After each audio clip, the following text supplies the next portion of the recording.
Hi, Rotarians. Thanks for some time this afternoon to talk about what I would argue is one of the most exciting and potentially transformational projects underway in Newark right now.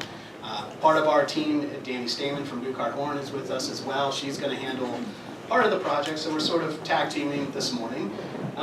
This is an initiative that really got underway about 2 years ago when the Economic Alliance and Downtown Inc. decided to rejuvenate conversations in the community about the Codorus Creek and what it could really mean if we truly invested in our creek as a platform for so many good things in York County and the city of York.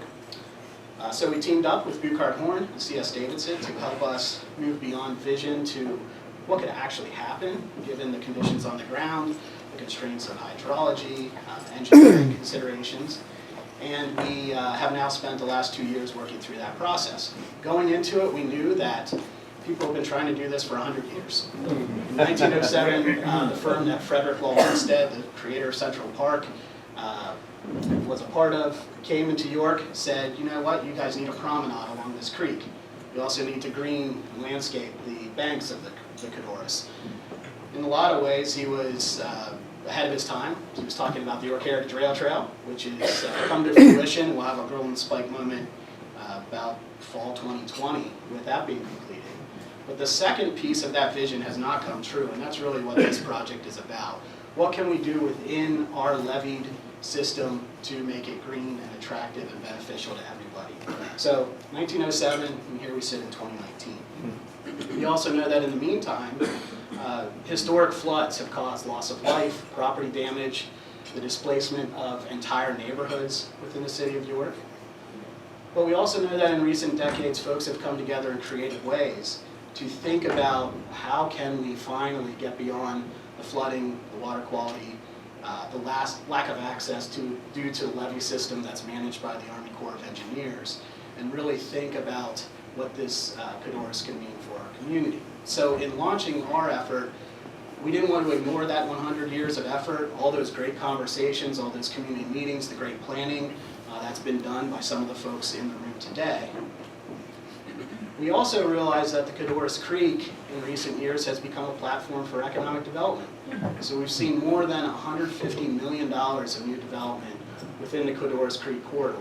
Not all explicitly tied to the Codorus, but the Codorus certainly links that development together. We'll see even more development in the coming years with the York County History Center, creating the steam plant off of Philadelphia Street, and I'm sure you're all aware of the proposed innovation district within Northwest Triangle. So the Codorus really is a corridor of economic development already, and we think it can do even more. But given 100 years of progress and conversation, and even with the economic development that's happened, this is really what the Codorus looks like in most stretches. It's hardly the beautiful asset that we would hope it to be. It continues to have flooding issues. It continues to have water quality issues. It continues to be very difficult for a resident of our city to get down to water level and actually interact with the Codorus Creek, despite it being our best, most significant natural asset that we all share. So we went into this project with eyes wide open, and we're doing it anyway, because we feel like this time can be different. We have a governor in Harrisburg who believes in this project, knows how important the Codorus is to York. The Army Corps of Engineers, as you'll see on a future slide, is already planning to put $16 million of maintenance funds into the levee system here that we can then leverage to get additional funding. And because we know that there's a path forward to making change on the Codorus that improves water quality, provides recreational opportunities not just for visitors but for residents of the neighborhoods through which the Codorus passes, and allows our community to do more with this great natural asset that to date we really have let pass through our city and don't engage a whole lot with. So today we're just trying to give you an overview of the work that's been done over the last 2 years. We're going to show you a brief video so you can meet some of the members of our team who have been working on this. And then Danielle will walk you through the conceptual designs and what we have planned. We're going to anticipate your questions and show a slide on funding a little later. And then we, of course, want to have some time for Q&A afterwards. So with that, if we could roll the video. and dim the lights if that's possible. This project has been talked about for near a century in York. I mean, this goes back to the Olmsteds, who are, you know, the landscape architects by which all others have been measured in the early 1900s. The creek belongs to everyone. Water belongs to everyone.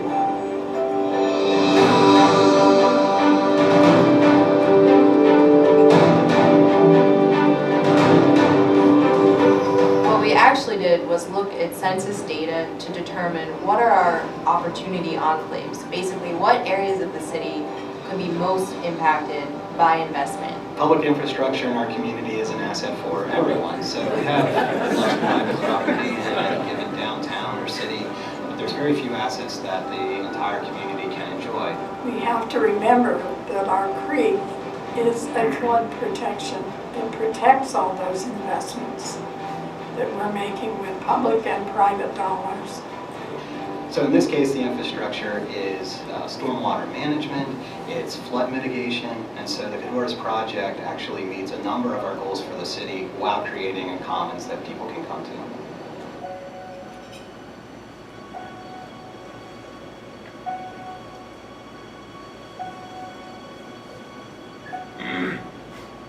This project has a lot of complexity and detail built into this, and certainly the size and scope of it.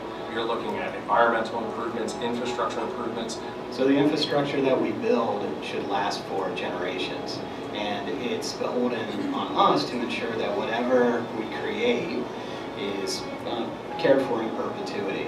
So both economically, psychologically, this really could improve our city, and it could be the beautiful centerpiece of the city that it once was. And now to have a project team in place, to have a governor that is willing to bring this across the finish line, to finally, 100 years later after this was first studied and those original drawings show very similar to what we want to do today, to bring it across the finish line and make the Codorus that public improvement that we always wanted it to be.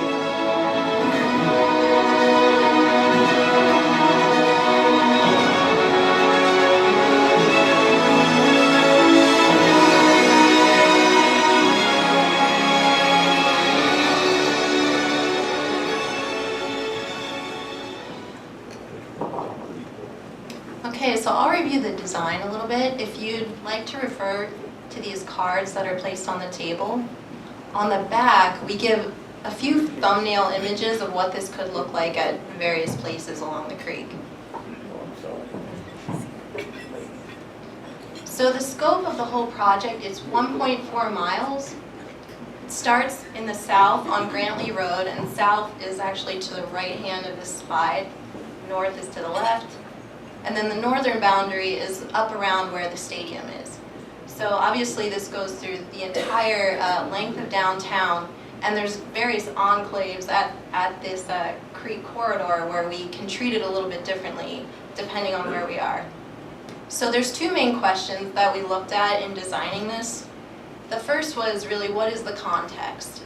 Whenever you're in an urban planning project, you ask, what is the context?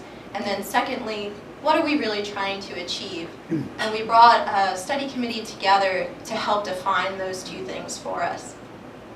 The study committee, we came up with three main objectives together.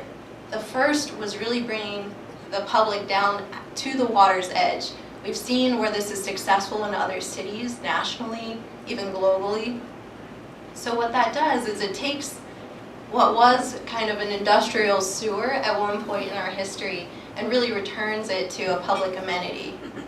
So the second objective was to vegetate the banks, to provide some greening, some green infrastructure where there's a beautification component that corresponds to the engineered flood mitigation.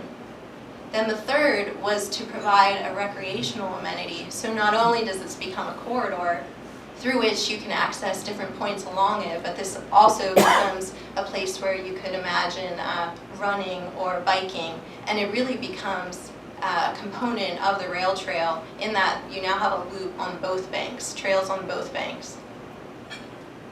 So what we'll do now is just watch a short animation, and I'll walk through what some of the design ideas are for this entire 1.4 mile corridor.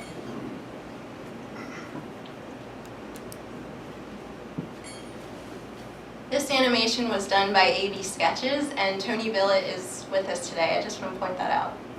So right now we're flying over South Penn Street. York College is beneath us. So this is the South Bend. We have a lot of opportunity here to provide some kind of access into the creek, boat launch. Vegetating the banks is a big priority, you can see. This is the South Bend, where we're proposing partnering with the city of York possibly and thinking about what that park could be. So as we round the bend, you'll notice that there are many flood walls. The capacity of the flooding is really key to getting this permitted by the Army Corps of Engineers. So that capacity was something specific that we took a look at. Now we're going through what we're calling the downtown portion. This is where it's most gridded and narrow. So you have street crossings above, and now you have almost a sunken living room concept below. And the whole project is designed to, in a storm event, be completely inundated and then recede. This is at the boat basin that we have now. So this would neighbor the History Center's campus, provide a nice green infrastructure element where you could walk by or boat by and notice the history up on the banks. Now we're going around what is now the Northwest Triangle redevelopment site, and then we continue up towards the stadium. So on your right here would be the Susquehanna Commerce Center. So this becomes, again, a great opportunity to provide a linear park-like amenity to aid to some of the development that we've seen downtown. You could imagine boat launching from that point, and then this kind of rounds out the northernmost part. Keystone Kids Space there on the banks.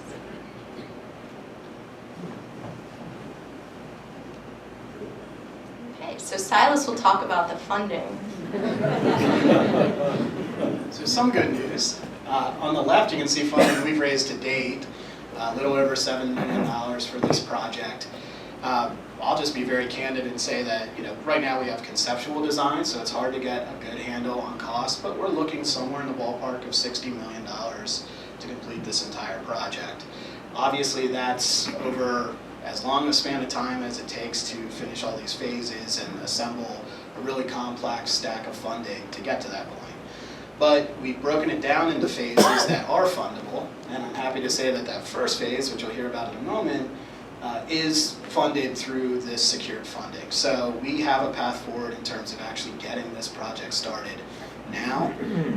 As you can tell from the very bottom left, the Army Corps of Engineers $16 million investment is very important, so we've been working closely with them to make sure that the flood wall repair, replacement, and maintenance that they're doing lines up well with the projects that we have planned to make sure that they can both be used and counted as match. But you can also see that we've had high-level interest from the state government. RACP of $5 million is significant. PennDOT $1 million towards engineering. And we've also had some local sources come through already and plan to have a lot more outreach in the coming months about how our local foundations and individuals can participate in the project. And we are tapping into just about any funding source you can think of. So NIFWIF is a private source focused mostly on water quality. DCD has a flood mitigation program. Some of the other ones are focused on multimodal transportation because of the pathways.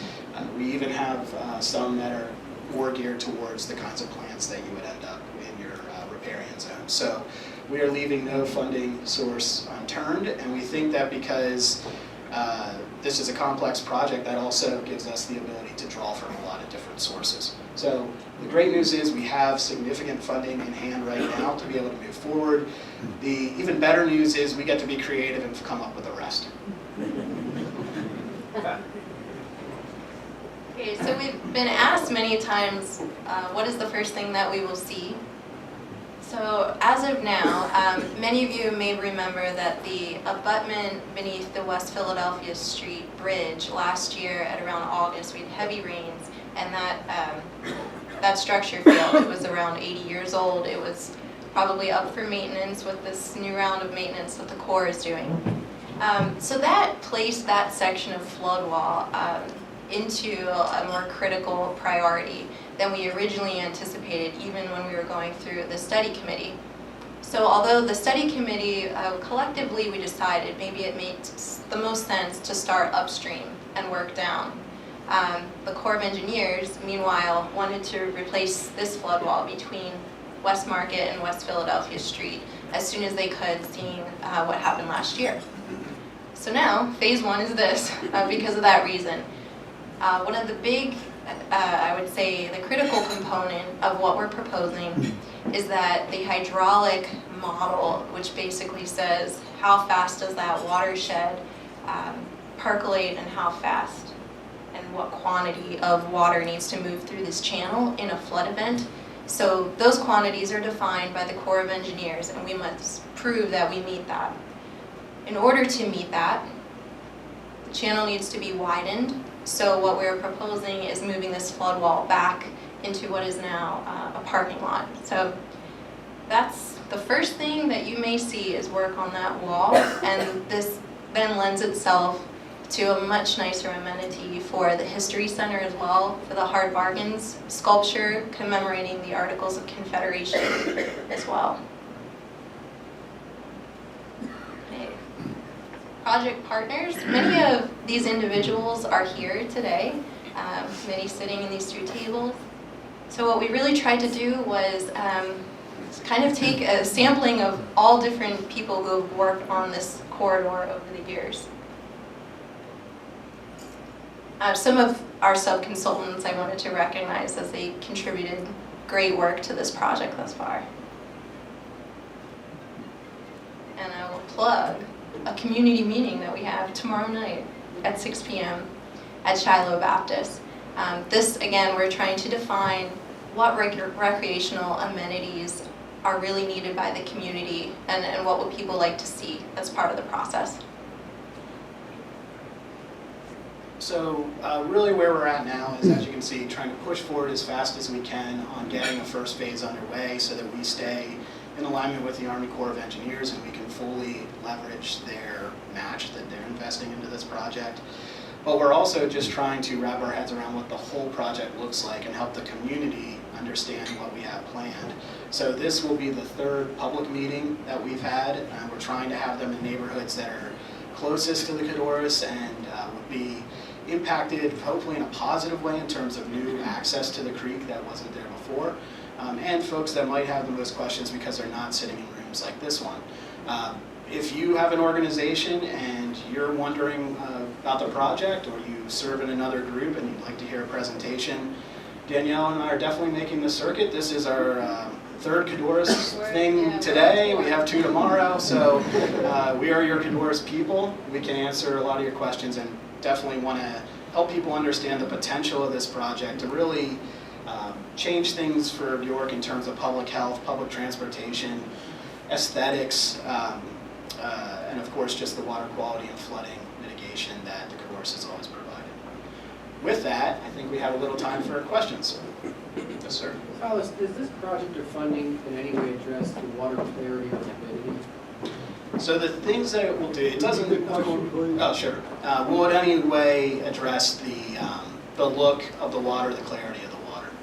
So it will not, and Danielle will give you the technical version in a second, but I'll give you the layman's version. We, with the project just starting at York College, it's not going to affect anything of the water coming into the city. But we right now have the Basquiat Dam located just downstream from Philadelphia Street, and that creates a slack water portion of the creek that backs up through most of the city. In our proposals, we are saying that we're going to remove that dam. It would increase the speed of the water passing through the city. The channelization within the flood plain will also speed up the rate of water moving through the city. And so both of those will drop water temperature, get sediment moving quicker. So it should have a good impact on appearance. It won't solve everything. And I think it will also have an impact on the kinds of fish and other habitat that we might see in there, because the water will just drop in temperature and become a little more healthy. Is there a technical version? I think the only thing I would add is that from what I understand from our technical lead, Ben, who's in the audience, Faster water means more dissolved oxygen. More dissolved oxygen means more habitat for fish, birds that eat the fish. So there's that. The pollutants in a waterway, obviously they're coming from a number of sources that are upstream, or the Codorus watershed.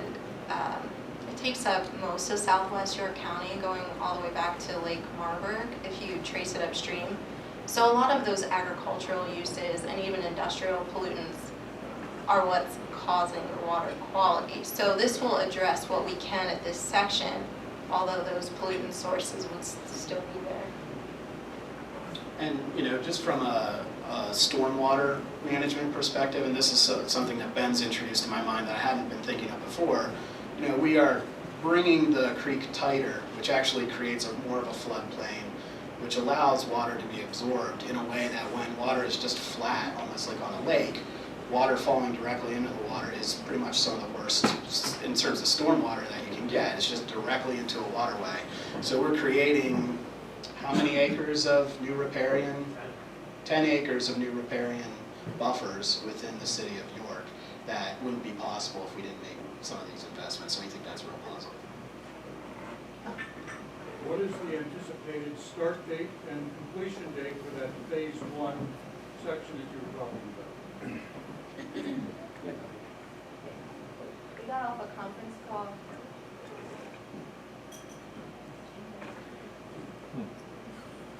I think the battery just died. I'll talk really loudly. Can you hear me in the back? Okay. The question was, what would be the start and the completion date of the first phase? And I was starting with, we got off a conference call this morning with the Corps of Engineers. So what we are trying to do is align with their schedule of replacing the flood wall that you saw West Market to West Philadelphia.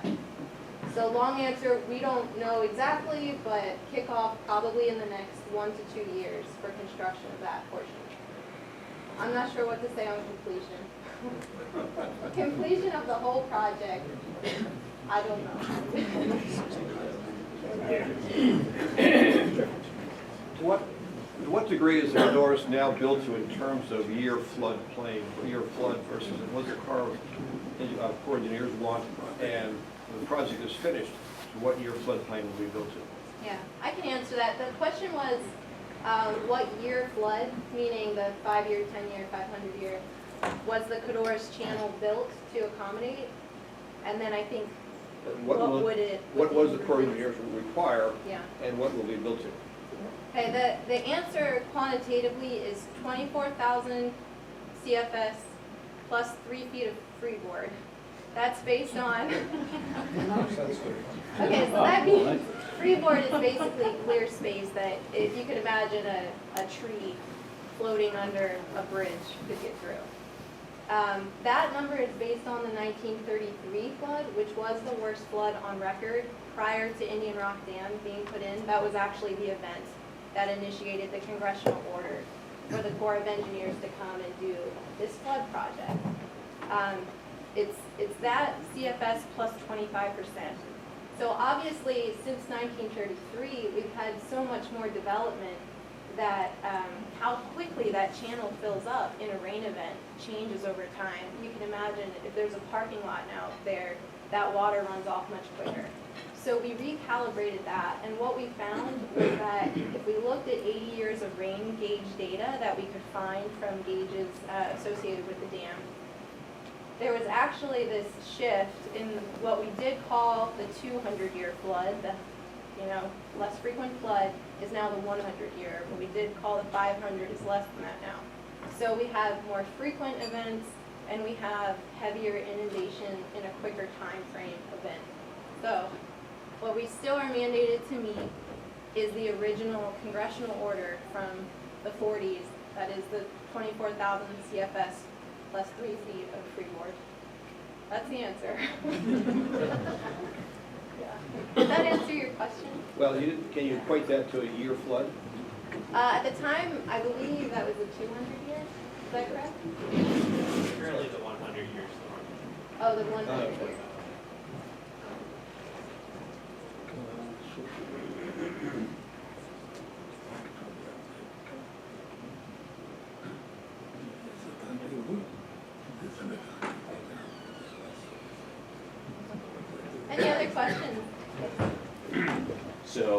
you are narrowing the waterway in some parts. You're removing a dam, and then you talked about pushing back from the parking lot at Philadelphia Street.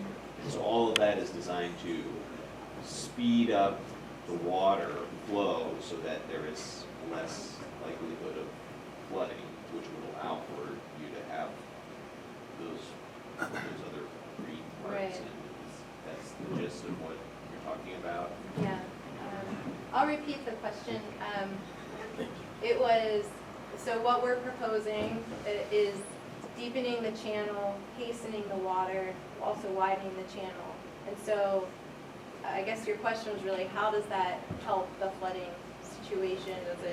So basically the water moves through faster, it has a bit of a wider volume, and the reason for the channel widening is twofold. Parts of this channel in downtown York aren't even meeting the original 24,000 CFS, because as you can imagine, they didn't want to take down buildings in order to get that capacity. So in some parts, you're left with what was, the narrowest thing that you have. They worked with that. So what the channel widening does also is it accommodates for what we're putting in amenities into the channel.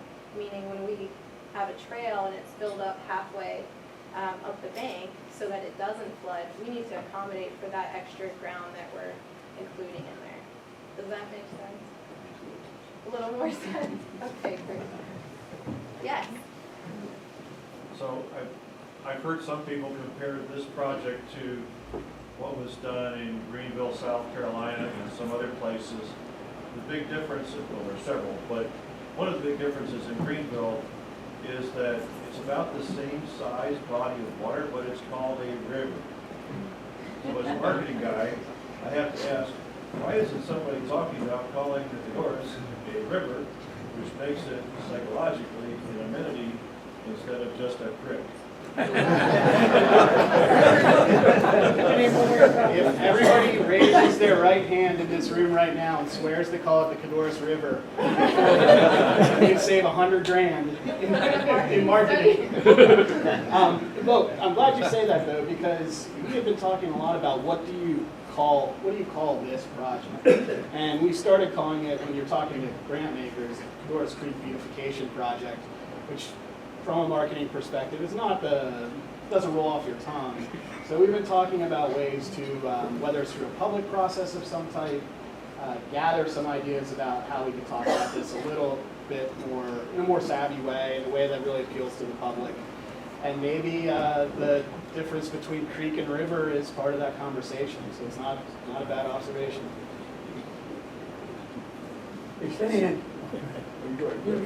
I had a question too. During the construction, are you guys going to drain the creek or river? What are you guys going to do for that as far as the construction? How's that going to take place?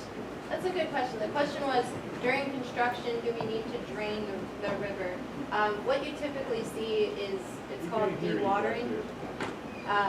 So what it is diverting the flow around the area that you're building. Question, just taking off on the river point. Thinking of the Riverwalk in San Antonio, which you probably have been doing study, they have such commercial development along what they call the river.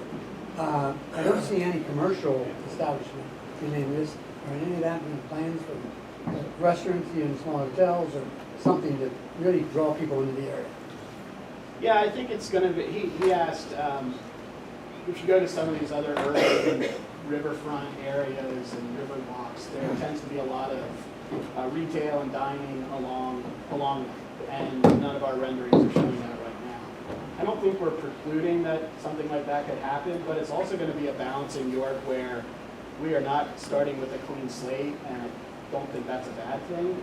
The creek connects into a lot of residential neighborhoods, and I think there are economic opportunities to start small businesses in some of those neighborhoods, whether that's WECO or whether it's near the Thaxton Homes, or whether it's the York College connecting more closely in, or some of the development that we're going to see in the Northwest Triangle. So there's certainly opportunities for business growth along the path of it, but I would say that the primary goal right now is doing something that's compatible with the existing neighborhoods and existing communities so that we don't see some of the negative things that some of those communities have seen, you know, the raising property values that displace folks, the gentrification, the design that doesn't match up with the rest of the community. And so that's one of the reasons we really like working with Danielle and Buchhart Horn, because they're thinking those things through with us.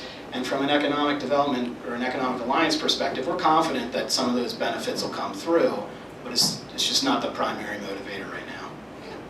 Yeah, the only thing I'll add from an engineering standpoint is that in San Antonio, that water is regulated before it goes through the channel. Ours is unique in that it is a flood channel, so the water level is constantly changing.